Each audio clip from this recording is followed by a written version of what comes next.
1 वाटी मी इथं रवा घेतला आहे, जाड रवा मी इथं वापरला आहे। तो छान असा भाजून घ्यायचा आहे आपल्याला। 1 वाटी रव्याला 1 वाटीच पाणी घ्यायचं आणि 1 वाटी गूळ घ्यायचं। हे छान आपल्याला गरम करून घ्यायचं आहे, पाक नाही बनवायचा आहे, गूळ वितळेपर्यंत गरम करायचं आहे। आणि मग हे रव्यामध्ये आपल्याला टाकून रवा छान मिक्स करून घ्यायचा आहे आणि हा आपल्याला रात्रभर हा मुरत ठेवायचा आहे।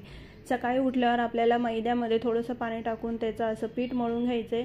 आपला जो सांजा आहे त्याच्यामध्ये खोबरं, खसखस आणि इलायची पावडर टाकून छान मिक्स करून घ्यायचे। खूप छान असा मस्त सुवास येत होता याचा।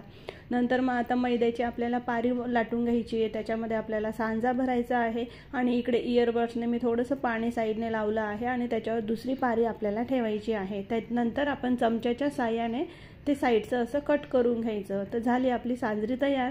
मग आता हिला आपल्याला कॉटनच्या कपड्यामध्ये ठेवायची आणि थोडी झाकून ठेवायची। मग हिला आता मंद आचेवर आपल्याला तळून घ्यायची आहे। आमच्या खानदेशात अक्षय तृतीयेला अशी सांजरी बनवली जाते।